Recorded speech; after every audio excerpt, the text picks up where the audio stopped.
Bankless Nation, I hope you are ready for another State of the Nation episode where we do a deep dive on an important topic. This topic is near and dear to our hearts, and it's coming right up. The question of the merge, specifically the Ethereum merge. Is the merge priced in? That's the question we want to get to the bottom of today. David, who do we have on? What are we going to talk about? Yeah, we have two Ethereum bulls that are both bullish for the same reasons. We got Hal Press, who's been on the show before, and Ryan Berckmans, who's just talked a lot about this structural supply change that proof of stake brings to Ethereum, just like Hal Press does. So these two bulls are looking at the same data, and they're bullish for the same reasons, yet they differ in their time horizons. So today on the episode, we get to talk about how bullish can we be? Can we be like super bullish? Or can we only be just like, cautiously optimistic bullish? So that's going to be the subject of today's show. I think it's going to be a fun one, especially when usually debate formats are like, no, I disagree on absolutely everything. This is, no, we agree on like all the facts and circumstances. It's just a matter of time frame. The details, The timing, the details. That's what's important. And I think that's what everyone's trying to figure out is like, is the merge already priced in or not? Exactly. Like, how long is it going to take for the merge to be priced in? I know Hal has some fundamentals that he likes to look at, and Ryan has some great insights as well. So we're going to get right into it. But we also want to tell you about a event that's coming up. This is a message sponsored by SmartCon and our friends at Chainlink. This is a conference, David. I feel like it's conference season is maybe spinning up. We've got an Ethereum event in October, but we have SmartCon at the end of September. This is happening in New York City on the 28th and the 29th. What is SmartCon, David, and who should be looking at this event? Yeah, SmartCon is Chainlink's annual conference. So they do this every single year. And this is actually the first time that they will be doing this in person. So some crypto gigabrains that we all know and love. Stanny from Aave, Kane from Synthetics, Ed from ARBITRUM, SBF, of course. But this is just Chainlink's yearly summit where they just put a bunch of the gigabrains who generally are all associated with smart contracts and oracles and are plugged into the Chainlink ecosystem. And they have a multi-day long speaking event. Like I said, 2019 or 2020 was the first one. 2021 was the second one, but 2022 will be the first in real life SmartCon hosted by Chainlink that'll be in New York at the end of September. There is a link in the show notes to go get your ticket. There is also a code Bankless to get, I think, something like a little over 20% off of your ticket if you so choose to go. So this will be in New York. Conference season is rotating into New York. We got SmartCon, we got Mainnet. So this is kind of going to be the one to kick this off. So thank you to our friends at Chainlink for sponsoring this message. Yeah, it's pretty cool too. Chainlink always brings the best speakers to. Eric Schmidt going to be attending this, of course, former CEO, chairman of Google as well. As a lot of this, David, looks like a roster of previous Bankless guests. So you got that as well. All right, David, I got to ask you the question we start all of these episodes with, which is, what is the state of the nation today? The state of the nation, Ryan, is cautiously bullish. We have on every single weekly roll-up talked about how bullish the merge is on a fundamental level. We don't really lean into okay, here is what the price on the chart is going to do here at this moment in time. And so that's because I'm a little bit scared to do that. But there's macro events. Yeah, there's macro stuff, which is also a topic of today's conversation. So Ryan, the state of the nation is cautiously bullish, and we're going to figure out, hopefully by the end of this episode, how much I can remove that caution. Can I get really bullish? Is that allowed here? David wants to remove that caution quite a bit, and we're going to get, permission or some insights, some thoughts from our guests on whether it makes sense to do that or not. We will be right back with Hal and Ryan to talk about whether the merge is priced in or not. But before we do, we want to thank the sponsors that made this episode possible. Lens Protocol is an open source tech stack for building decentralized social media applications. It is the new era for social media. We all have toxic relationships with our Web2 apps. We want to break up with them, but we can't. These applications own our digital lives and all the relationships that we've made. We need to break through to a new paradigm of social networking applications that we control rather than them controlling us. Lens isn't a social media app, it's a protocol to let 1,000 Web3 social apps bloom. Lens is a permissionless and transparent social graph that is owned by the user. In crypto, we say not your keys, not your crypto, and on Lens, we say not your keys, not your profile. With Lens, your followers go with you to whatever social media application you want to use. And instead of being trapped by an algorithm chosen by that app, Lens lets you you choose the way you want to experience your social media. Lens is the last social media handle that you'll ever need to create. So in order to get started, there is a secret code word in the show notes. Enter that code word in the Google form links, and you'll be well on your way to entering the world of Web3 social. Rocket Pool is your decentralized Ethereum staking protocol. You can stake your ETH in Rocket Pool and get our ETH in return, allowing you to stake your ETH and use it in DeFi at the same time. You can get 4% on your ETH by staking it with Rocket Pool, but you can get even more by running a node. Rocket Pool is the only staking provider that allows anyone to permissionlessly join their network of validating Ethereum nodes. Setting up your Rocket Pool node is easier than running a node solo, and you only need 16 ETH to get started. You get an extra 15% staking commission on the pooled ETH that uses your node to stake. You also get RPL token rewards on top. So if you're bullish ETH staking, you can boost your yield by adding your node to the decentralized Rocket Pool network, which currently has over 1,000 independent node operators. It's yield farming, but with Ethereum nodes. You can get started at rocketpool.net, and you can also join the Rocket Pool community in their Discord. You can find me hanging out there sometimes in the chat, so I'll see you there. ARBITRUM is an Ethereum Layer 2 scaling solution that is going to completely change how we use DeFi and NFTs. Some of the coolest new NFT collections have chosen ARBITRUM as their home, while DeFi protocols continue to see increased liquidity and usage. You can now bridge straight into ARBITRUM from more than 10 different exchanges, including Binance, FTX, Huobi, and Crypto.com. Once on ARBITRUM, you'll enjoy fast transactions with cheap fees, allowing you to explore new frontiers of the crypto universe. New to ARBITRUM, for a limited time, you can get ARBITRUM NFTs designed by the famous artists Ratwell and Sugoi for joining the ARBITRUM Odyssey. The Odyssey is an 8-week-long event where you complete on-chain activities and receive a free NFT as a reward. Find out more by visiting the Discord at discord.gg/ARBITRUM. You can also bridge your assets to ARBITRUM at bridge.arbitrum.io and access all of ARBITRUM's apps at portal.arbitrum.one in order to experience DeFi and NFTs the way it was always meant to be: fast, cheap, secure, and friction-free. Hey guys, we are back talking about the all-important subject of whether the merge is priced in. The Ethereum merge, is it priced in or not?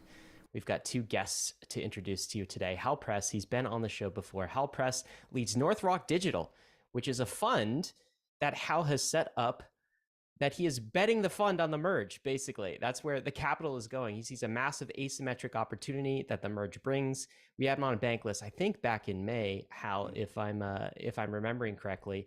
And I think that episode was really influential on a whole bunch of people and how they think about the merge, mainly on whether we are being bullish enough or not. And Hal's conclusion was we are not being bullish enough. Hal, it's great to have you back on Bankless.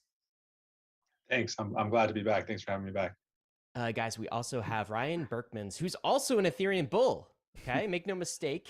Ryan has been bullish on Ether, the asset, for a while. He is an investor and a community member, someone who thinks deeply about the merge, its impact on ETH supply dynamics. He's also a developer, and he's got a different position on the merge, but also a closely related position. Ryan, it's great to have you on Bankless. Thanks for having me on the show, guys. I'm going to summarize your takes here, but we'll kind of get into it through the rest of this episode. I think, Hal, your position is you're bullish on the merge, both in the short run, in the medium run, and on the long run. I think, Ryan, your position is you're maybe not as bullish on the short run price action. You don't think it's like the merge is immediately going to take us to Valhalla and from a pricing perspective. But in the medium run, in the long run, you are a bit more bullish. Have I captured that accurately? Maybe I'll start with you, Ryan. What do you think? I think that's right. My bullishness on the merge comes from my near certain belief that Ethereum's going to win over the medium to long term. Yet the short term, I think, looks a little rockier for reasons predominantly outside our community's control. And what are we talking about, just to define short term here, Ryan? Are we talking about what is short term to you where things remain rocky, and when does Ethereum, the merge, start to get priced in? For me, the short term is 6 to 24 months. I'm not bullish over that time period, unfortunately. I think that there's a lot of challenges going on in the world right now. Our community is doing an incredible job to move the merge forward, and the merge represents the future of Ethereum. So when we look at all the great stuff enabled by the merge, it's going to put us on a path that will eventually make Ethereum the #1 coin. It will make crypto environmentally friendly and put us on the road to really aligning with how the rest of the world works, so we can continue to build a symbiotic, broader economy of the crypto and real world economy. However, over the short term, I think a lot of the usual suspects may get in the way, including Bitcoin's dominance and kind of the Bitcoin maxi crew, as well as Russia's war, unfortunately.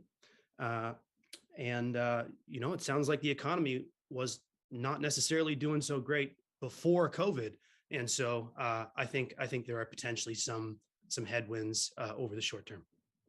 Ryan, I want to just drill down on something you said, because I think this symbolizes a little bit of your position. You think that the macro is just a bigger deal than Ether, proof of stake, the merge, et cetera. And so part of the theme of this conversation, I think, is going to be who wins merge versus the macro. And I think your position is very much macro still wins. Is that right? That's right. I see the price of Ether in US dollars as being just sort of the ETH versus Bitcoin multiplied by Bitcoin versus US dollar. So this is something we all take for granted in our crypto adventure, where we open CoinGecko every day and we look at the ranks and we look at has Ether gained on Bitcoin, and that's fantastic. But I think that when we think about will the merge deliver the US dollar all-time highs we all want, I think there's a question of, okay, if it were to deliver the all-time highs, do we primarily see those gains as being versus Bitcoin or versus total crypto market cap? Is that total pie growing? And my view is that both of those components are going to, unfortunately, struggle over the short term and then just do wonderfully in the years to come. And Hal, turning to you, can you summarize your position and perhaps also the timing on what you think this price action is really going to be expressed in? And also, would you say it's accurate that you believe that the merge is more powerful than macro? Yeah, sure. I mean, there's a lot of different pockets to really get into there. I'd characterize the timeframes a little bit differently. I'd sort of think about the short term as shorter than 6 to 24 months. To me, the short term is really from now until directly after the merge. And then like a few days after that is when call it the medium term begins. And then that probably runs for another 6 to 12 months. And then after that's where the long term would begin. And I kind of think about it in those three pockets. I think where I differ is that I'm not as bearish on the macro as Ryan.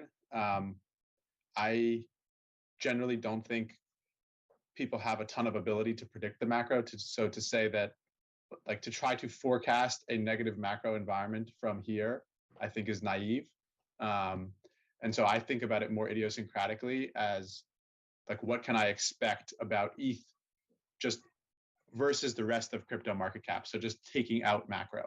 And what I'd say on that front is, when I came on the podcast last time and certainly really started kind of pounding the table in June after that capitulation that we had around 3AC and Luna, I felt like the case for idiosyncratic merge outperformance was extremely strong.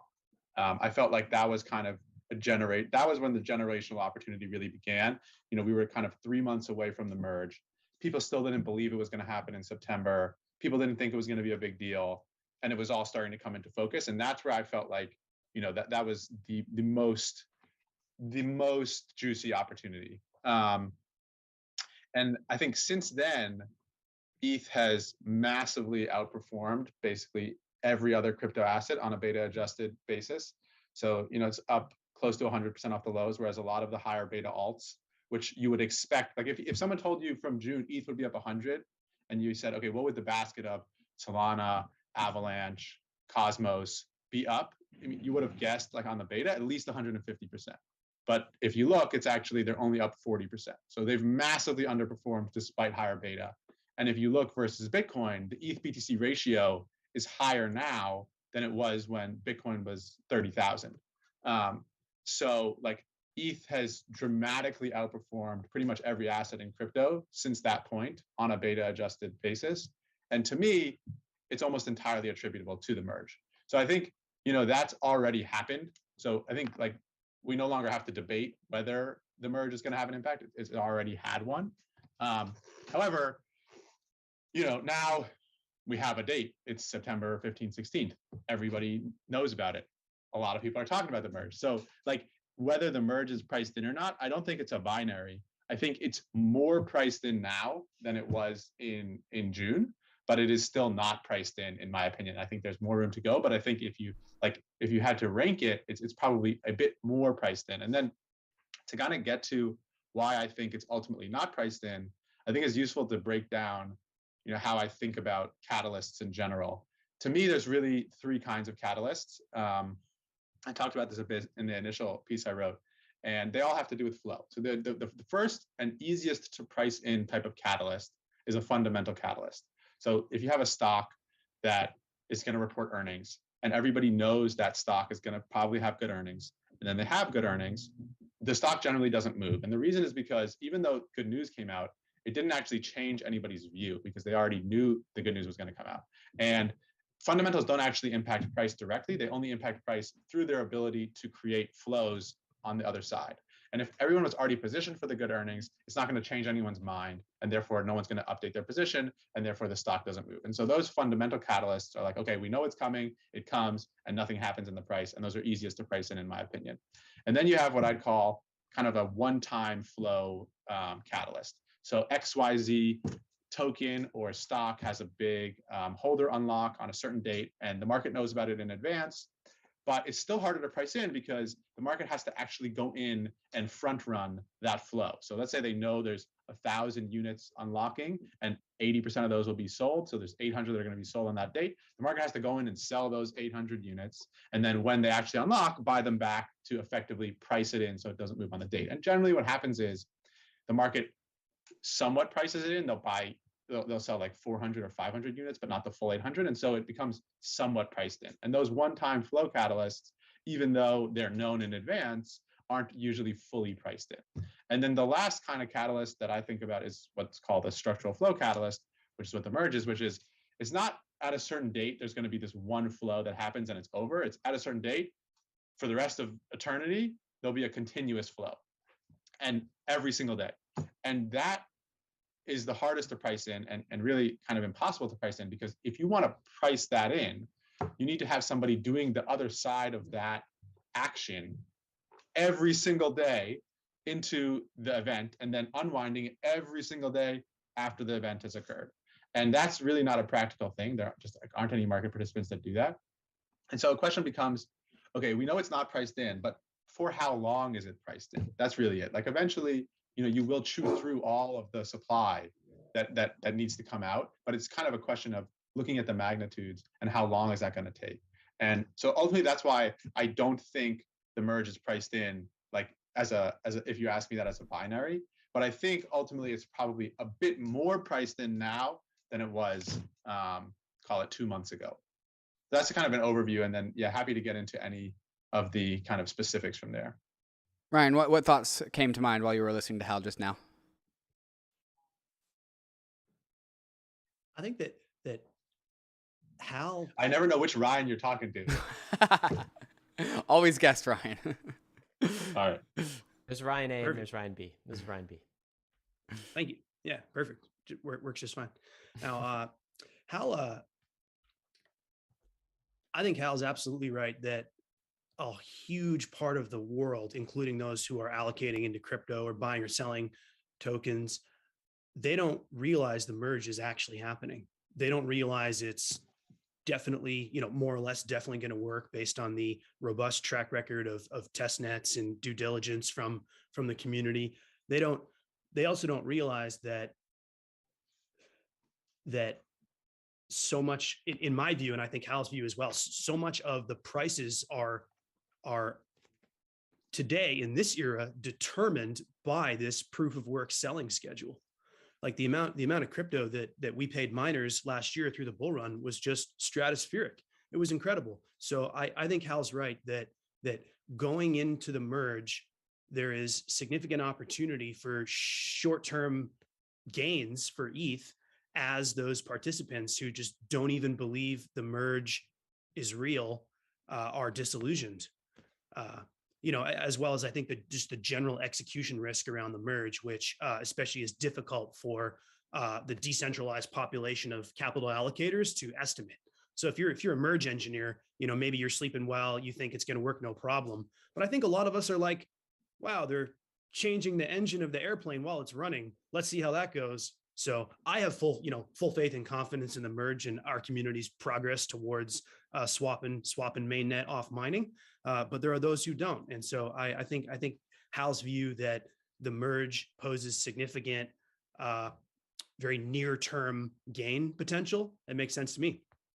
I think what we're really getting at here is the merge trade crowded, and is it overcrowded? And I think if we look from the external world of crypto, the people who don't pay attention to crypto, they're not on the train. They are not on the train at all. Like, they got off the train, if they were even on it, like back when prices went down for like four months in a row.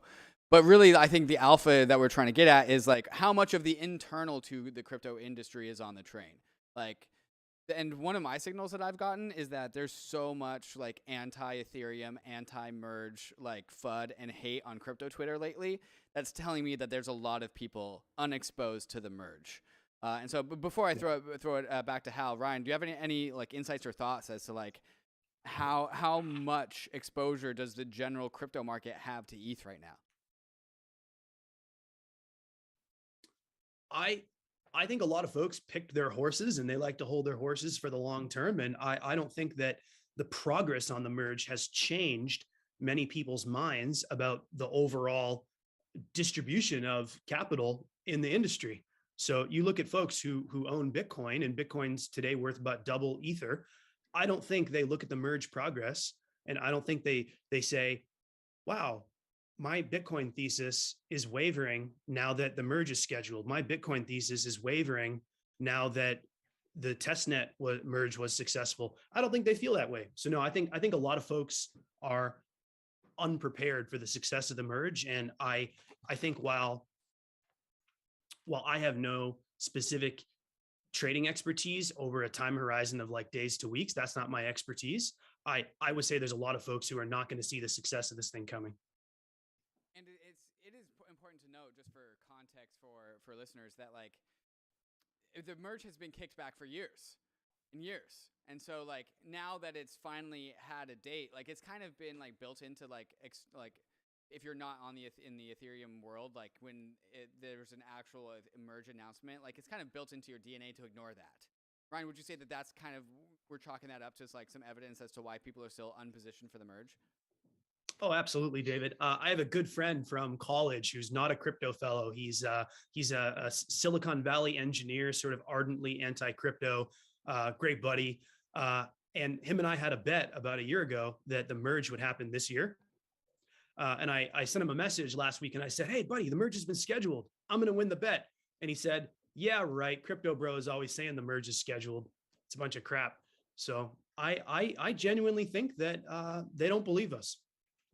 It's such a weird thesis to have, I guess, when it's so easily disprovable after the execution date happens and after it cuts over and after it actually works. But yeah, Hal, what are your thoughts on this in terms of kind of how crowded the merge trade is? Yeah, it's a really good question, and it's a thing that I think about a lot. And there's a few different ways to look at it, and I don't think you can really get an answer from any one of the pockets. You kind of have to look at a mosaic and piece it together. So I'd say there's a few signs on either side. Like just as the first thing I'd say, I agree with David. There is a lot of pushback. I think it's almost become a consensus view now that the merge is going to be sell the news, which in my mind makes it less likely that it actually is sell the news if everyone thinks it's going to be sell the news. And there's also this a lot of FUD been building up about the execution risk and the timing risk. I guess just kind of one quick point about how I think about that personally is, in my mind, it's probably somewhere on the order of 95% likely that the merge goes smoothly. And I think you're probably looking, like, if we just, you're going to have to come up with numbers to handicap these things. So I'm not saying this is what's going to happen, but just for the sake of the exercise, if we assume the merge is up 10%, assuming merge happens smoothly the next day, and ETH is down 40% on average in an adverse scenario. So that'd be like, 2,100 by 1,200, which seems like about kind of the right scenarios. And if you apply a 95% probability that it's going to be successful and a 5% probability that it won't, you're still very positive EV holding ETH the day of the merge. And that's kind of how I'd think about it. So I actually don't worry too much about the execution risk personally. But I do think the market will probably worry and is already getting somewhat concerned. So I do agree with David's point that there is a lot of fear already built into the market. The other thing I'd say though, on the other side is, you don't have the moves like I just articulated where ETH's up 100% and the higher beta alts are up 40 and ETH BTC is way higher than it was when Bitcoin was higher. Like that stuff doesn't happen without positioning changing. So like clearly it is more crowded than it was 2 months ago, just like factually, like it just, that's just the way that the market has evolved. And then the other kind of thing I'd look at to suggest that maybe there's something priced in is if you look at the options open interest data, ETH open interest is higher than Bitcoin for the first time in history. And a lot of that is calls, people speculating that ETH will go up around the merge. So those are kind of like the two signs that I'd say suggest that there is some anticipation. However, if you look at like other near term positioning data, like it's something that I look at a lot is perpetuals data. Open interest is quite low and funding has been negative for a long time. Which indicates that there really isn't a lot of what I'd call hot money positioning for the trade right now. And that kind of FUD has kept them on the sidelines. And what I kind of think has happened is that you've had a slow trickle of retail and longer term institutions kind of trickling in, and then this fast money continually trying to fade in. And that's why, that data indicates that they're not long, but yet the price has continued to move up. So I'd say we're somewhere in the middle between crowded and not crowded. Like I would say 2 months ago, we were very not crowded and now we're somewhere in the middle. And that's one of the reasons that gives me confidence that the trade can continue to work, into and through the event, is because I just think, this narrative is going to continue to circulate. And it is very attractive to both institutions and retail. And so as we approach and as the date comes into focus and as more and more people start talking about it, I think we will continue to see that trickle in of money that should continue to produce that positive flow dynamic. However, that is like somewhat unknowable. I think that to answer the question of how it's going to trade in the short term, you kind of have to know how much retail participation are we going to have, and how broadly is that thesis going to circulate. And I really don't know the answer to that question. And I think it does depend somewhat on macro. I talk about this in the paper, which I'm going to be putting out tomorrow with Bankless. That to me, there's like some green shoots in crypto right now, some positive signs, but their survival will depend somewhat on the macro. Like if the macro has been very favorable, like the S&P is up 15% off the lows, basically in a straight line, as people are starting to price in that inflation is less sticky. And if that continues, as I think is plausible, then in my opinion, like those green shoots will probably continue to grow, and then ETH will continue to have this momentum through the merge.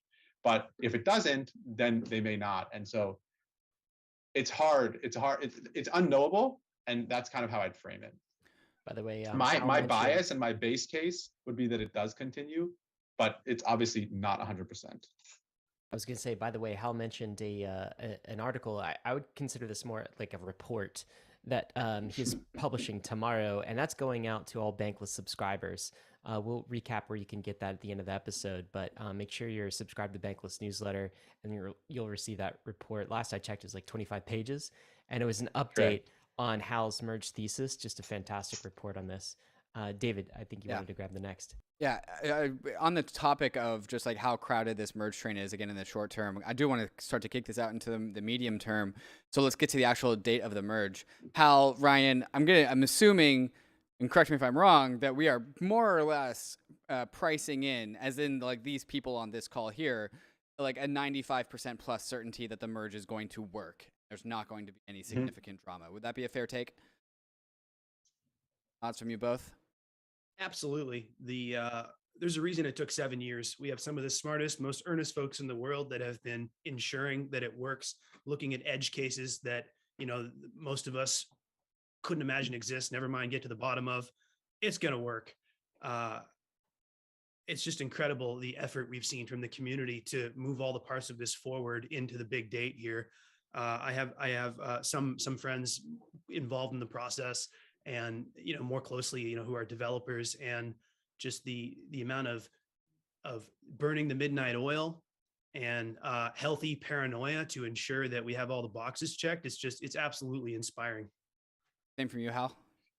Yeah, I use that 95% figure, and that's the figure that I'm using. I think, like, as a fund manager, you have to have some level of conservatism so that you don't get complacent with edge cases. But if you put a gun to my head and said, what do you really believe the risk is? I would say it's lower than that. But that's kind of like the risk case that I'm using. And then the other thing, just to like go back for 1 second, I don't want to undersell like the importance of this catalyst though. Like, to me, it truly is still a massive, massive event, probably the biggest event in crypto history in many years. And it's a like very big deal with a very strong positive bias. So while I think that the future is unknowable and there are certainly multiple paths, I definitely still retain a positive bias. How much capital is out there in the crypto markets that when the merge does happen and it is successful and it's like the day after the merge, it's September 17th, and all the Ethereum community is like super happy, how much capital is then like, okay, now I'll buy ETH? Versus I think there's a decent amount of like, Bitcoin maxis out there that are like still, they're just going to move the goalposts and they're like, no, I'm just never going to buy ETH. Like, how much capital do you think is sidelined waiting for the day that the merge is a success? Ryan, do you have any indications about this? Ryan B? I think that how much capital may be available, probably a better Hal question. I come from the computer science and kind of strategy background. Hal, what do you think? I think it depends on where we are that day.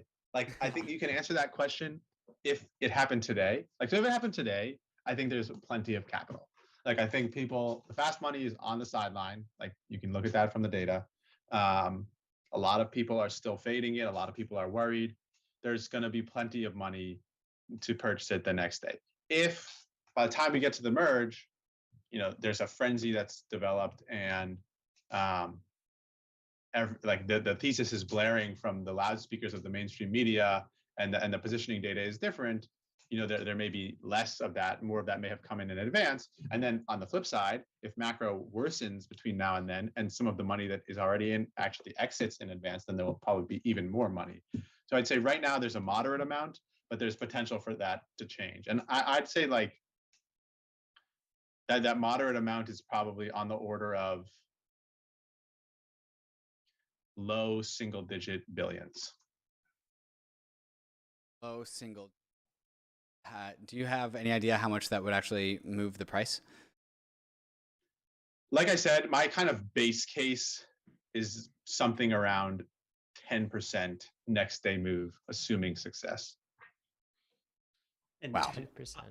I love that question of, if there's $3 billion flowing into Ether, how much does that move the price? Yeah. And the thing that's interesting there is it's actually, I think as community members, we're always seeing degens dumping things and prices skyrocketing and falling. And like, why do they do that? Why is there such extreme volatility?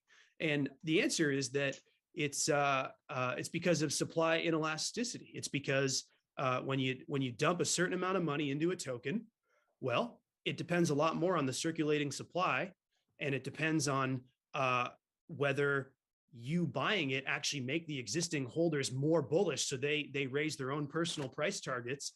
And it really puts you in a situation where when you buy $3 billion, market buy of Ether over, let's just say instantaneously, the market cap is going to rise a whole lot more than 3 billion. Well, how much more than 3 billion? Well, there have been some studies that have suggested that every dollar of new crypto purchased can raise the price between the market cap, pardon me. Every dollar of net fiat inflows into a crypto could raise the market cap like $5 to $20. That's the pump and dump phenomenon. And it's really this phenomenon of market cap being so enormously responsive to fiat inflows and outflows that I think is at the heart of Hal and I's thesis around proof of stake taking us to the moon. Because while we look at that very exciting $3 billion that may be ready to enter Ether, the week following the successful merge, well, at the height of the bull run, we were paying $1 billion a week combined to the miners of Bitcoin plus Ethereum, 1 billion a week to both miners. And most of that went to Ethereum miners because we pay them a lot more than Bitcoin miners. And so I just think there's sort of that interesting relationship between that short-term capital entry versus, to Hal and I's point, that reduction in miner sell pressure after the merge. So just very, very, very exciting pump and dump type economics here. Ryan, you are sounding pretty bullish, my friend. Yeah. Even in the short run. But we'll get to maybe some more of the differences. I do want to get back to kind of the core structural shift here and the significance and maybe the magnitude of it. And I know Hal, that was part of the reason you came on our episode way back in May. And I think you've got some kind of like updated numbers in your new report that you're putting out tomorrow. But could you just remind us of the structural significance? So we've got maybe 3 billion or so in inflows waiting on the sidelines, but we also have like a massive reduction of outflows, and that I think is the core merge thesis. Can you recap us on the magnitude of this and why we're all bullish on the merge to begin with? Sure. And then the flip side of that is how much money has already come in that will look to exit post to sell the news, and then what's the magnitude of that? And that's kind of like the equation you have to counterbalance. But it just to give you a quick recap, so about 15,000 ETH tokens get issued a day, which is about $30 million at current prices. And I assume 75%, 80% or so of that is sold daily. So just for math's sake, we can assume $20 million of daily supply at current USD prices. And so when you break that down, it's on the order of $500 million a month. And so when you think about the impact of the merge, you can think about $500 million of supply gets chewed up every month going forward that didn't used to. So like when you think about that, like let's just say you had $2 billion coming in, $5 billion coming out, so net $3 billion of outflow. That might price in the merge for 6 months, because it would take you 6 months to create the $3 billion necessary to fully offset that $3 billion of net outflows post-merge. I'm not saying those are the numbers, but those are kind of like, that's the framework in which I would think about it. And then if you want to think about like purely the structural flow dynamic, it's hard to do this and you have to make a variety of assumptions. But for me, what I do, I assume, after talking to a few sources, that roughly 80% of the volume that occurs day to day is quants just batting it back and forth with no actual discretionary movement. And then 20% or so is kind of real discretionary volume. And so I handicap all the volume numbers by a factor of 5. If you do that, and then you look at what is the mining volume, the mining selling volume as a percent of total volume, you get to something on the order of 1%. And now 1% might not sound like a lot, but 1% is a lot. It is a lot. So that structural flow dynamic is quite meaningful. You can think about it in that 1% context, or you can think about it in the $500 million per month context. And then the most useful context that, like, for a lot of crypto natives to think about it in is just in ETH terms, right? Like, the fund is relatively small, but I've transacted some relatively larger amounts of ETH over the last 8 months, and you kind of get a feel for, what actually impacts the market. And, in that context, like, if you told me someone was going to TWAP a buy of 70,000 Ether every single week for the next year, I would be like, all right, that's that's pretty meaningful. Like that's probably going to matter. That's what happens with the merge. But the only thing is, it's that 70K per week. That's the way that the math works out. It's about 10,000 a day. And the difference is that it doesn't end after a year. It just continues forever, right? So that's kind of the context that I would think about it in, and kind of how I'd think about the timeframes. And the reason for that, Hal, of course, for people who maybe they don't know very much about the merge, but is because we no longer have to pay miners. We're no longer having to pay miners for the proof of work. It's completely proof of stake. And so all of that expense to the network is essentially gone. The TLDR is that your issuance, your gross issuance gets cut 90%. So instead of issuing 15,000 tokens per day to miners, you issue roughly 1.5 thousand to stakers. But the impact is even more profound because the miners have very high OPEX and therefore sell a large portion of their issuance. The stakers have very low OPEX and also, by definition, are Ethereum holders to begin with and probably have a bullish view on Ethereum long-term and probably don't want to sell their rewards and don't need to because they have lower OPEX. So they both get much fewer issuance, or much less issuance, many fewer tokens, and they sell a smaller portion of what they do get. I want to bring in Ryan in just a minute, but one more question while you're on that thread. So recently, since we last talked, I think Ethereum revenue, Blockspace fees have been down quite a bit. In fact, we're now like, I don't know, 10 gwei or something. David and I look at 11 this right now today, on a weekly basis is kind of the median price, the average price for ETH. And that's actually, that means Ether might not be deflationary post-merge. It may or may not. We're kind of right on the line. How does this impact some of your analysis, Hal? Is this a bearish thing? Like Blockspace demand has gone down and fee revenue is down, or does this not matter for the sake of your analysis? Yeah, I mean, it's an interesting question. And it's something that I thought about and referenced in the paper. Like the short answer is yes, like fees and demand for Blockspace is certainly lower than it was 6 months ago. I think it's kind of interesting to think about why that is too. It's not just a reduction in activity. It's also that a lot of the applications have become more efficient. So for example, OpenSea is 40% more efficient with their transactions than they used to be. So if you actually look at the daily active ETH users, they haven't changed all that much. I think they're less active on average and the applications are more efficient. But I think the absolute level of the declines is probably overstates the impact on the activity. But then when you think about that, I mean, yes, it does impact a lot of the numbers in various ways. Like the staking rate that I'm predicting post-merge now is about 5%, whereas before I was predicting closer to 9%. And that's a function of the lower fees. However, it's not all negative. I'd say it's a little bit more mixed. On the positive end of the spectrum is the fact that fees are low. Like people complain about when fees are high and they complain about when fees are low. The benefit that you get when fees are low is that it's just a more friendly chain to use. The adoption is easier to keep in the Ethereum ecosystem than other L1s because no one's really fleeing the ETH ecosystem because they don't want to pay $2 fees.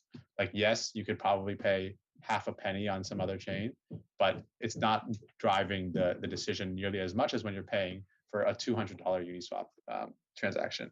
So like you said, we're kind of right at this equilibrium where fees are high enough to burn almost all the issuance that we are emitting, yet they're still low enough such that they're not really inhibiting adoption. So in some ways, they're kind of optimal in that sense. But yes, in terms of the kind of model outputs, it's definitely a negative impact. And then you said that 5%. Does that 5% staking APY? Does that include MEV or not? That's maximum extractable value. It includes an estimate for it, yes. But it's like. Okay. It's debatable. You can, if you want to apply like a maximum impact, you can get closer to 6, somewhere in that range. But yeah, you can call it 5 to 6%. But I think one thing that I talk about in the paper too that I think is important when we're going to talk about the staking yield is a move from current rate today, which is about 4%, to post merge, which is 5%. Doesn't sound like a whole lot. It's like, all right, all of this for a 1% increase, but it's not, that doesn't tell the whole story. To understand kind of the true impact, you have to think about not just the nominal yield, which is like the sticker value, but also the real yield, which is how much issuance you're having to emit to achieve that yield. So when you think about the yield of an asset, like let's just take Cosmos, for example. I think they have something like 15% APY. But the reason they have 50% APY is because they emit 15% of tokens each year. So their nominal yield is 15%, but their real yield is 15% of APY minus 50% issuance, which is 0. So as a staker, you don't actually make any money. It's just basically a game of issuing new tokens, and you're getting diluted at this rate, but you're also receiving the more tokens, so your stake stays flat. So your real yield is actually 0. And if you look at the case of Ethereum today, your real yield is also very low. You're receiving about 4.2%, but the network is inflating at approximately 4.1%. So your real APY is really only 0.1%. Now, post-merge, that 4.2 increases to 5, but much more meaningfully, your issuance decreases from 4.1 to pretty much 0.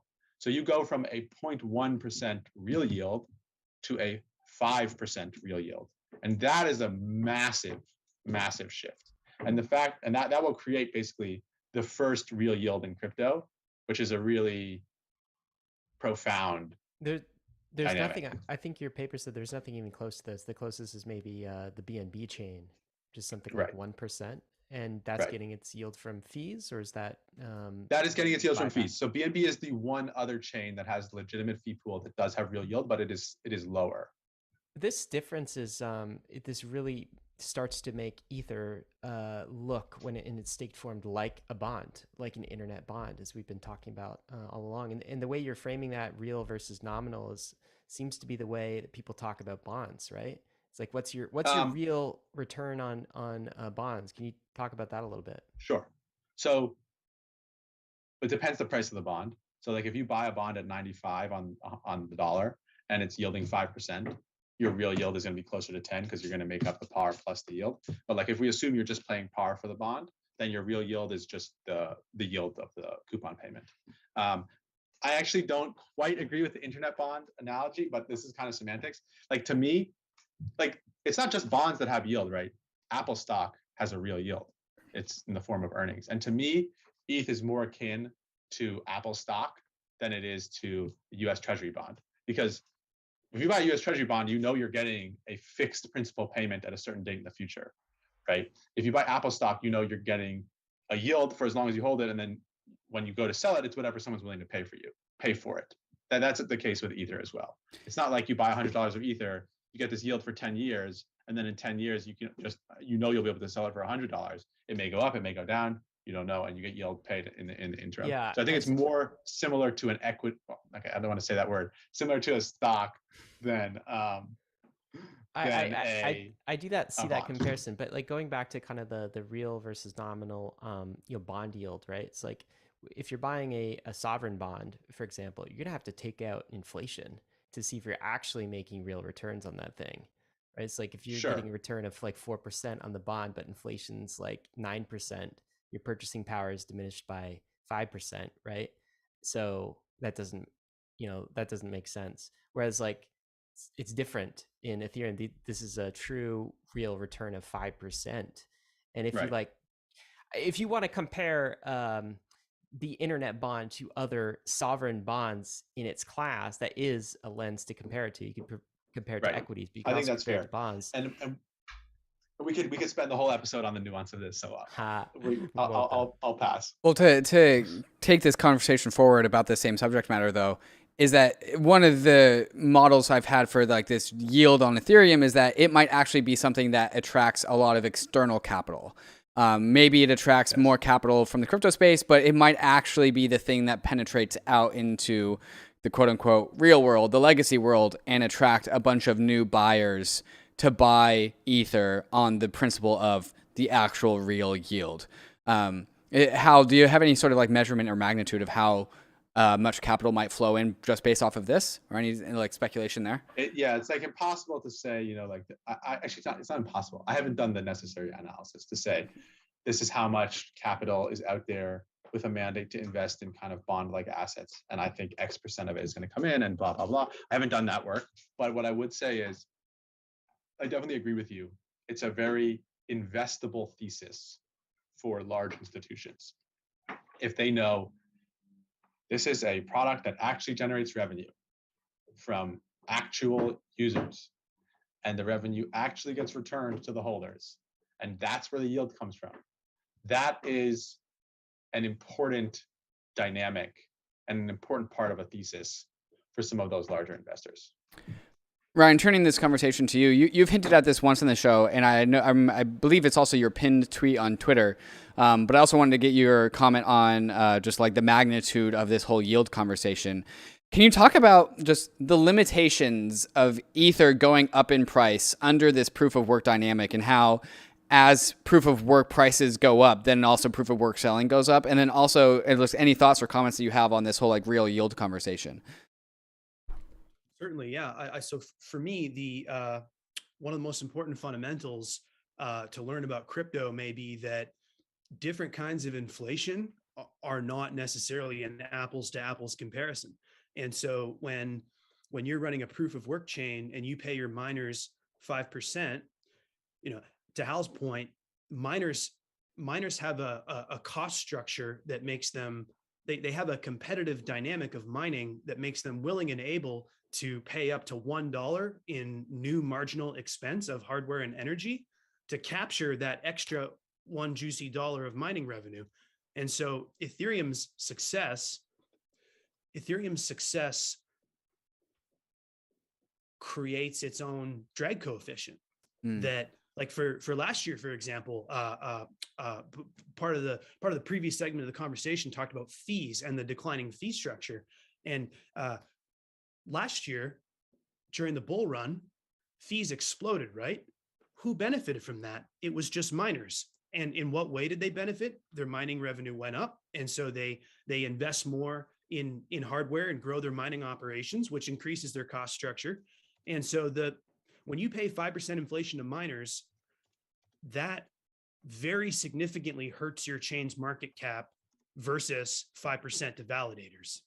And so the fact that this cost structure scales with the market cap and hurts the price of the chain so much was, the reason that my group was very happy to go short at the top last year. We got out of a lot of our stuff because we just looked at the numbers and we said, there's a lot of folks who think that, there may be, super cycle theory, or that this is, not yet the top because it's really just going mainstream. And we just looked at some of the money being spent on mining during the peak. And it was just our view that those kinds of rallies are unsustainable under proof of work. And I think that, shows why, part of why the transition to proof of stake is so exciting, which is that next time, whether it's three months or 3 years from now, we start to go back to all-time highs. Well, this time we're not going to have proof of work weighing us down. And that weight is extremely significant. And, the subject of much debate, I would say as recently as a year or two ago, almost nobody believed that the true cost of proof of work was non-trivial. They all just thought, they were like, oh, miners sell some tokens, it's no problem. Let's focus on the real stuff. So yeah, I think proof of work, very, very expensive. All inflation is not created equal. And, proof of stake's gonna fix that for us. This phrase, drag coefficient, I think is really apt to describe really what's going on here, because as the price of your proof of work asset scales, so does the size of the selling pressure of the miners of that same proof of work asset. So Ryan, is it your opinion that no matter how many ways this crypto industry plays out, it's going to be a proof of stake asset that finds itself as the #1 store of value cryptocurrency? Like if we re-rolled the dice and like did crypto over again, it would always be a proof of stake asset that comes out on top? 100%. As long as the GigaBrain research community does not find any truly fundamental flaws with proof of stake, proof of work is a dinosaur. It's true that the proof of work is simpler and that it mining is potentially a less risky process than validating, because you're not having that validator hot wallet. But all of these benefits pale in comparison to the fact that you just can't scale a chain on mining. It's too susceptible to 51% attacks. It can't secure more than its total market cap, which would be like very inconvenient when you're building a global settlement layer. And the chain just can't sustain multi-trillion-dollar valuations, because your miners just apply that drag coefficient to keep you out of those high prices.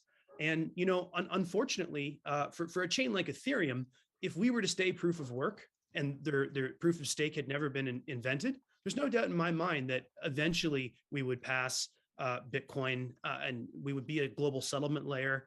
But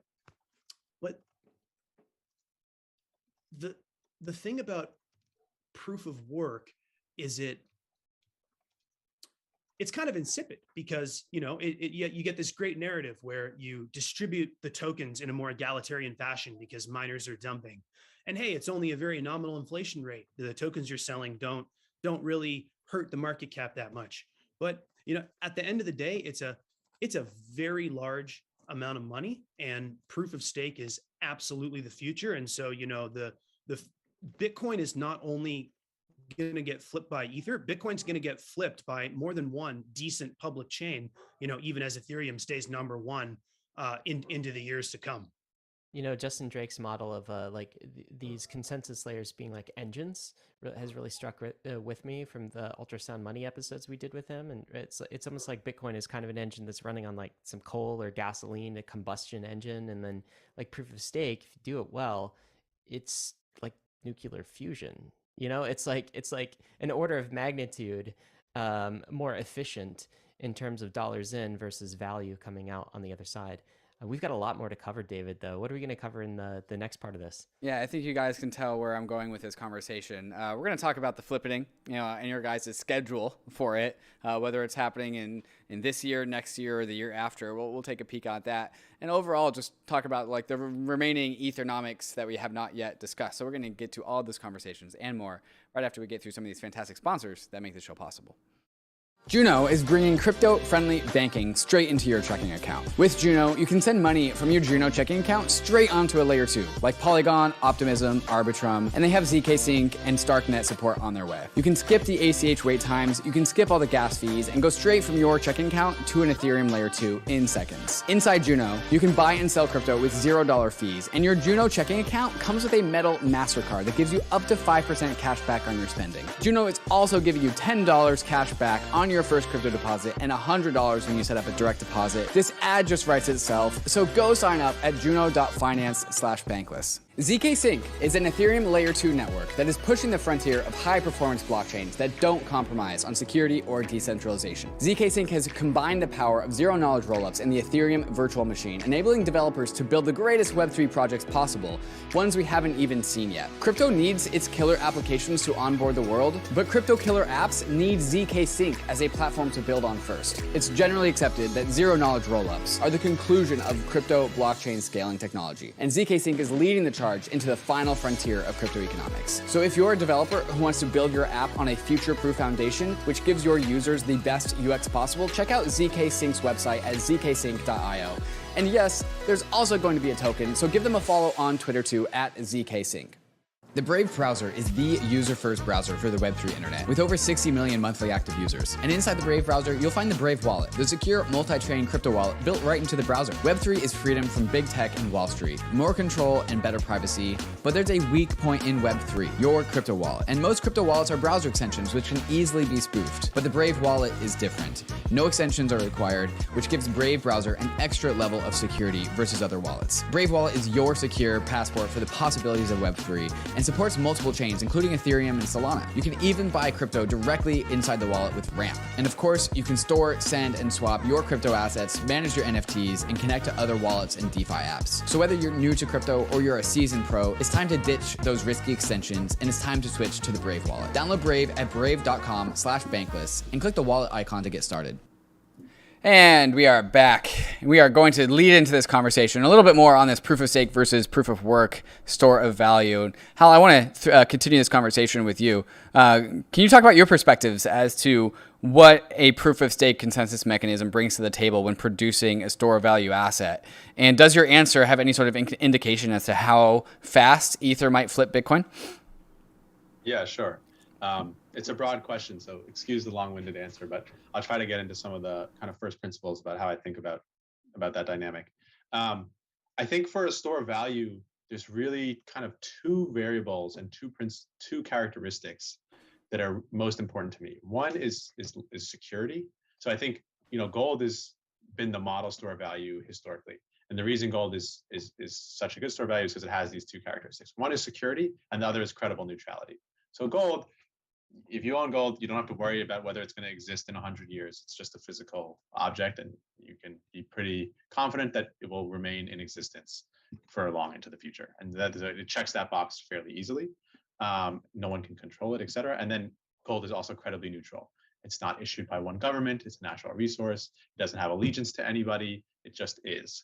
And so that's why I think it has been such a successful store of value over time, because it is like a 10 out of 10 on both of those characteristics.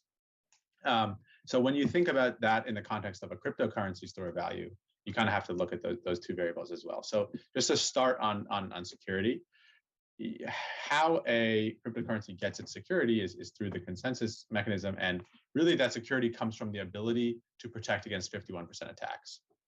And so as you break this down between proof of work and proof of stake, I think the relevant question is twofold. How efficient is each mechanism in garnering that security? And then after that, how difficult is it to attack efficiency agnostic? So on the efficiency front, you have to think about, okay, how does somebody attack the network? So if it's a proof of work network, you have to basically acquire as much hash as currently exists such that you control 51% of the hash. And then that will allow you to attack it. So the relevant question there is, how much issuance does a proof of work network have to emit to generate $1 of annual security? And really what that boils down to is, what is the rate of return a miner demands on his investment in order to mine? Because that's what determines how much the chain has to issue to achieve the security. And generally, this is not an exact number, but generally the way it works out in a proof of work system is approximately 100%. So if a miner is going to spend $1 to buy a hardware rig, pay for electricity, et cetera, he's going to demand $1 every year to make that investment. And the reason, the fundamental reason for that is that this hardware does not last forever. So let's say it lasts 3 years. He's going to demand that he receives payback on his hardware in the first year such that he can make profit in the second and third years. And so generally it works out to that 100% figure. So if a proof of work network wants to achieve $100 of security, meaning that it would take $100 to 51% to hack it, it must emit $100 every year to pay for that security. So it's about a 1-to-1 ratio. Now, with proof of stake, it's very different. What is the rate of return that a staker requires? It's generally somewhere between 3 and 10%. And in the case of ETH, obviously we just discussed that it's going to be about 5. So they only require a 5% return. So what that means is, to get somebody to lock $1 of their stake in the staking contract and therefore provide $1 of security, you must only issue 5% of that dollar to pay for it. So it's 5% versus 100%, on the order of 20x more efficient. So if a proof of stake network wants to generate $100 of security, it only has to pay $5 versus a proof of work system has to pay $100. So just in terms of security efficiency, proof of stake is dramatically more efficient than a proof of work system. And then this kind of the second factor for security is, okay, that's fine, but how hard is it to actually attack the network? And I think this is the part that's a little more nuanced that I don't think people really think about. With a proof of work system, you have to buy the mining rigs, you have to get the electricity, and you have to set up your hash rate. And with each mining rig that you purchase, the next one does not become materially harder to purchase than the previous one. So you just need to buy them all up, et cetera, and then you have enough. And that's just a function of money.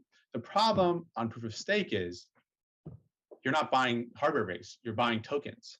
And there's a finite number of tokens. It's not as if Bitmain or NVIDIA is making your hardware rigs. You can only buy tokens. And with each token that you purchase, the next token becomes significant. Well, not necessarily significantly. Let's leave that aside. With each token that you purchase, the next token becomes a little bit harder to purchase than the past, and so on and so forth.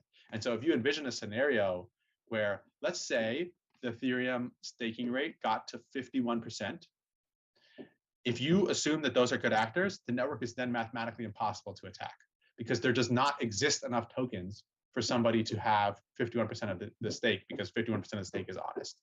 But obviously, we don't even need that. Let's just say the network gets to 30% staking rate. Only about 1/3 of the Ethereum tokens are actually liquid and actually move around every 3 months. So even if you get to 1/3, it becomes practically impossible to attack the network under any circumstance. It doesn't matter how much money you have. It doesn't, first of all, it's really freaking hard to buy that many tokens, because as you start buying them, the price is going to go up dramatically, and it's going to become very, very, very expensive to keep buying them. But second of all, it becomes actually mathematically impossible because there's not enough liquid circulating supply. And so that is a kind of a reflexive defense that proof of stake has that proof of work also doesn't have. So it's more efficient and it's harder to attack. And then the part that I think is kind of really profound about this is that both mechanisms have a core fundamental problem, which is that the price or the security of the network is actually directly tied to the price of the asset.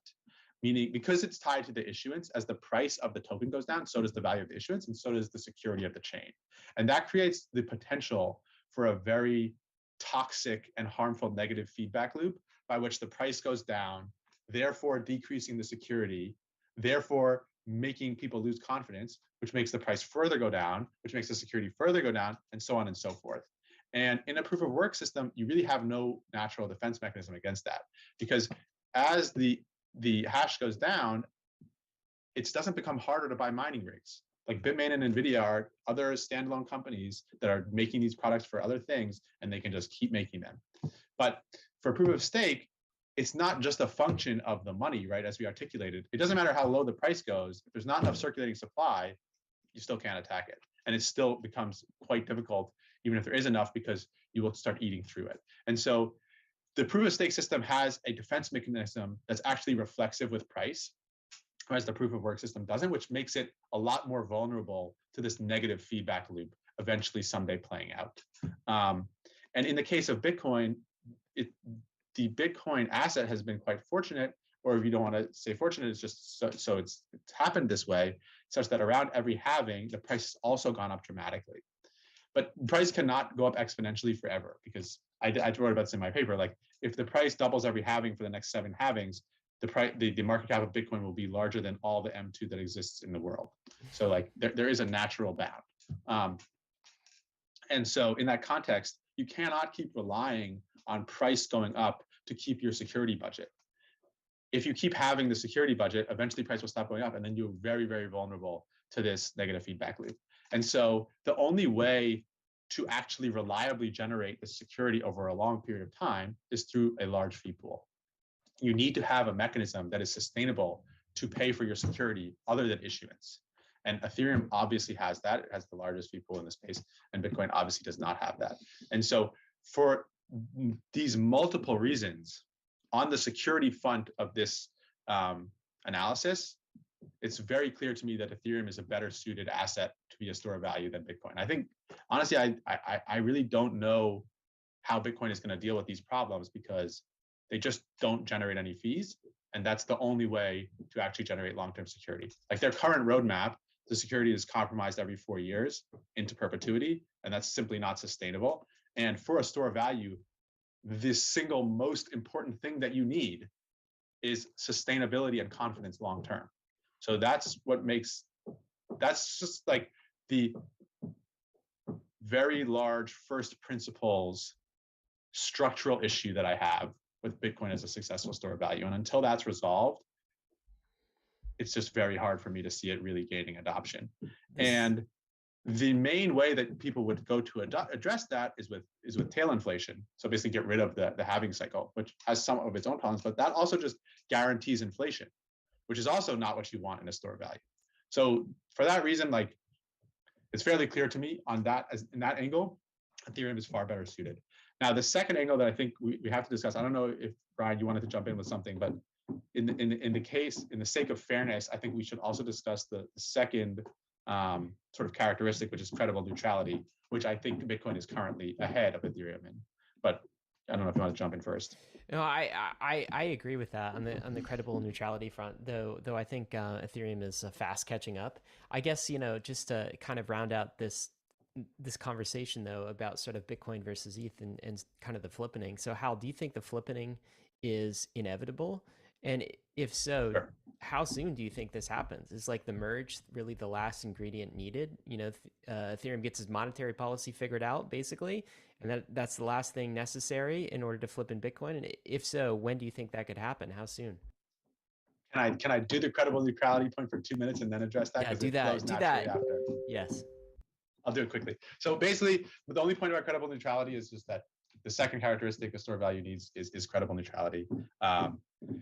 It's not enough to just be secure if somebody can control you. And I think Bitcoin is the way that a cryptocurrency achieves that credible neutrality is through decentralization. I think Bitcoin is clearly the most decentralized network today. There's an all-core dev team for Ethereum that is meaningful. There isn't really for Bitcoin. I don't think there's really a debate there. However, long term, I envision a place where I think Ethereum is essentially on a roadmap, and that roadmap has an endpoint. That doesn't mean the devs will go away forever at some point, but I do envision them in, call it 10 years, migrating to more of a maintenance role, where even if some government controls the developers, they still can't touch the chain because the chain no longer depends on them. There's other people that can do their job, and the chain is no longer reliant on that developer team. And I think Ethereum will get there. And when it does get there, it's effectively on par with Bitcoin on credible neutrality. And so at that point, it will be clearly superior for security, on par for credibly neutral, and just like an all around superior store of value. Now, going back to your question about the flippening, I think, you know, we could talk about these fundamentals that were blue in the face, and I do think they matter, but ultimately it comes down to flows. And this is why I think the merge is so significant to basically ensure, well, not ensure, but to drastically increase the probability that a flippening will someday occur. Because once you achieve the merge successfully, you basically have this very powerful dynamic where after that date, time becomes a tailwind for Ethereum while remaining a headwind for Bitcoin. And what I mean by that is after the merge, every single day, you know, there's money that needs to sell Bitcoin. And every single day, you know, there's money that needs to buy Ethereum. One has structural supply, one has structural demand. At that point, it's just a matter of having enough time pass before those flows eventually do their job. And so, yes, I do think the merge dramatically increases the odds of a flippening. Yes, I do think a flippening will someday occur. Like I often say, like, there's no certainty in anything. So, like, of course, you don't know that anything will happen, but I think it's better than 50% odds. And in terms of the time frame, I'd look to that long term. I don't think a flippening will occur before the merge. I don't think the ETH BTC ratio is going to double in the next 4 weeks. I think it will go up, but I don't think it will double. I think you'd be more in that, call it 6 month to 2 to 3 year time frame. That's a wide time frame. Yeah. That's kind of a cop-out answer. It's kind of a cop-out answer. 6 months. I don't. 6 months to 6 what? months to 2 to 3 years. The 2 year. 2 years. I mean, that's not much of a cop out answer. Yeah. You know, that's definitely range bound. What do you think about this, Ryan? What's your certainty of the flippening? And 99%, Ryan. 99%. There's only the only chance of the flippening not happening is related to black swan type tail risk, where proof of stake, they find a critical flaw in proof of stake. You know, years later, some researcher eventually figures it out, or you know, we're talking about there would have to be some very, very unexpected, extremely significant new development to prevent the flippening. We're absolutely going to flip in. My timeline for it is within 4 years. I think 4 years is sort of a good amount of time to have the flows accumulate. I have a longer explanation for why I think that's a good timeline related to when the next bull market starts to kick in, and the fact that proof of work is more expensive in a bull market. And also, I just think there's a history in crypto of inefficient market hypothesis, where it just seems to take the market some time to like believe that a realized fundamental is definitely going to translate into some kind of market movement. It's almost like a game of chicken. They're like, all right, we all see the merge is successful. You know, do you believe it's going to cause Ether to gain on Bitcoin? Well, I believe it, but does she believe it? Do they believe it? So I think there's just sort of a natural time delay between the success of the merge and the accumulation of the flows and confidence, and obviously continued growth of Ethereum and our L2 ecosystem, which will eventually definitely cause a flippening. So while I'm 100% in, 99% flippening in general, I'm 90% within 4 years. And here we go. I'm a spicy 0% in the next 15 months. Why? I knew you were going to say something like this. Why? Well, I believe that the accumulated confidence in Bitcoin is just going to take some time to dethrone. I think, with the merge coming, there may be a great merge trade, not my area of expertise, where we really gain on Bitcoin. But then there could be a TradFi macro event that, to Hal's point, I have no particular insight into, the global macro economy, whether S&P 500 is going up or down. I don't know. But what I do know is the crypto cycle is real. And if you've been around for a few years, you get a sense that the crypto cycle is a highly significant, separate confidence cycle that causes the prices of these primarily today confidence-based assets to rise and fall in some kind of like natural human cycle. And this crypto cycle is separate and distinct from the global cycle. And so what we have is a crypto cycle that ended last November, and a global cycle that I don't know much about, that guys like Jamie Dimon and Ray Dalio seem to think there's maybe a lot of challenges with. And so for me, I feel very confident that the crypto cycle is going to continue to play out over the next year or so. And I feel some degree of confidence that the global macroeconomy could provide new headwinds, not my area of expertise. And so I think you just sort of put that all together, and I just don't see the crypto market, in November, or let's say January next year. Merge is 4 or 5 months old. We've saved however many, possibly at that point about a 1 to several billion in minor payments, with the current reduced fee level for this crypto bear market. And I just don't think that having saved a few billion in fees and the merge chugging along for 5 months is gonna cause that kind of glacial shift in the crypto climate. I just think it's going to take a little longer. So 99% flippening, and I just think it's going to take a while. And no doubt in my mind that, those of you who specialize in shorter term time horizons are going to have a lot of fun and a lot of volatility, between now and then.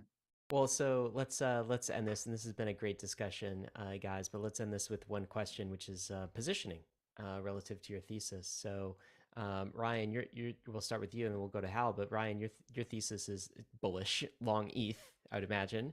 Though in the short run, you don't think much will happen relative to the merge. In the long run, you are bullish ETH. So, how do you position a portfolio for something like that? Is it just simply buy and hold ETH? If so, that sounds real good. Is there anything else you do? Buy and hold Ether, and for me, over the past few cycles, I was able to increase my Ether position about 100% through some sort of judicious and conservative leveraged buys. Using our traditional facilities like Maker, and so for me, I think there's a question of when do I get in at leverage? I'm not there yet. That's just because I do think the prices we were at a few months ago were truly low. I would have been very happy to enter there. I'm just kind of rolling the dice and thinking that, given the size of my Ether stack already, which is considerable for my family, I'm ready to wait and bet that I can pick up crypto at low prices in the coming quarters. So for me, just already being a large Ether holder, I'm going to wait a few quarters and then I'm going to get in at leverage. and sail through the flippening. And I think we're going to see 10K to 25K towards the middle of the decade. And is triple digit ETH on your bingo card, or did we hit that once, never again? Unfortunately, I think it's a possibility. Oof. Yeah, I think especially as a function of global macro. Brian, when you take your leverage with Maker, Compound, Aave, or whatever, how long do you think that you would hold that? Is that like that's not like a 2-3 week thing, right? That's like you're holding that leverage position for a long time, right? That's right. I'll pick a liquidation price that I feel very comfortable sleeping with, although I won't step too far away from my my hardware wallets, and then I just let it ride. I just, you got a liquidation price of say 250. Great. You've just, it's free money, man. Like there's a certain level that we're not going below, and we're definitely going up, eventually. Let's not recreate the sailor soundbite. I mortgage your house, mortgage everything. Let's not do it. That's a great soundbite. It's one of my favorites. No, let's not do that. Quick story on that though. Leverage is not free money. I do not think that. I did think that at one point in time, and I remember when we dropped down to double digits, and I had a liquidation point that got uncomfortably close. So just another reminder that anything can happen in crypto for sure. But how are you positioning yourself? What is your most preferred way to get exposure to the upside in the merge here? Yeah. I will not be levering long through the DeFi applications. My investors do not have to worry about that. I will basically be, I've talked about this at large, and nothing changes for me. Long ETH, BTC, long liquid staking derivatives, long ETH call spreads. Those four instruments are the four that I've had on for a long time and that I continue to hold. Can you tell us about like the timing? Are you percentage deployed? Do you have any information about that? Yeah, I mean, I was. It's a little bit of a gray area. I got in trouble for this the other day because I talked about it on Twitter, and my lawyer messaged me and was like, "You can't do that. That's solicitate." Well, I don't even know if I'm supposed to say that. Anyway, so it's a little bit of a gray area, what you can and can't talk about. So I'll try to be cautious. We were very deployed 2 months ago.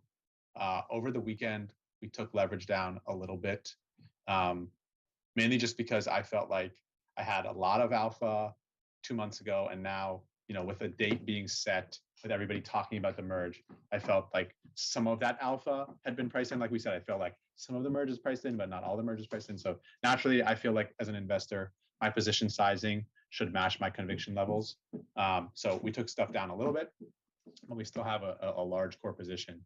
The strikes that we have on the call spread is we bought the September 1,500, 2,000 call spread for $50 about 2 months ago or 6 weeks ago. So, above 2,000, that pays out $500. It's like a 9-to-1 payout. And we're just going to hold that pretty much through the merge. And yeah, so I'd say we were very deployed. We're now moderately deployed. And that then the position that and part of the reason for that, honestly, was I want to be able to hold my position just through the merge and not worry about it. And as just an investment fund manager, there's a level of sort of risk management that you have to do. And even if we think this bad scenario outcome is only 3%, I still probably shouldn't have, be too far over my skis going into that scenario, just in case it does happen. So now I feel like I've reduced to a place where I'm comfortable holding through the merge from here, and whatever happens, happens. All right, so Endas, the question of this episode was, is the merge priced in? What's final answer on that, Hal? No. Ryan, is the merge priced Absolutely not. We are going to the moon. Patience will be rewarded. There we go, guys. Beautiful. I think that wraps it up. Bankless Nation, none of this, of course, has been financial advice. You definitely have to make your own decisions. Some action items, though, for you, and I'm going to thank these two gentlemen in a second, but an action item is Hal's entire thesis on the Ethereum merge is coming out tomorrow, okay? This is like 25, 26 pages. It's got graphs and everything. It's fantastic. In order to get that, go to the Bankless newsletter. You'll get that in your inbox tomorrow. That's newsletter.banklesshq.com. Subscribe. Some of you guys are just watchers and listeners. Be a reader as well. Get this thesis in your inbox tomorrow. I promise you it's worth it. Hal and Ryan, thank you so much for joining us on Bankless today. Thanks for having us, guys. Thank you guys for having me. As always, I'll say again, none of this has been financial advice. ETH is risky. All of crypto is risky. So is DeFi. You could definitely lose what you put in, but we are headed west to the merge and beyond. This is the frontier. It's not for everyone, but we're glad you're with us on the Bankless journey. Thanks a lot.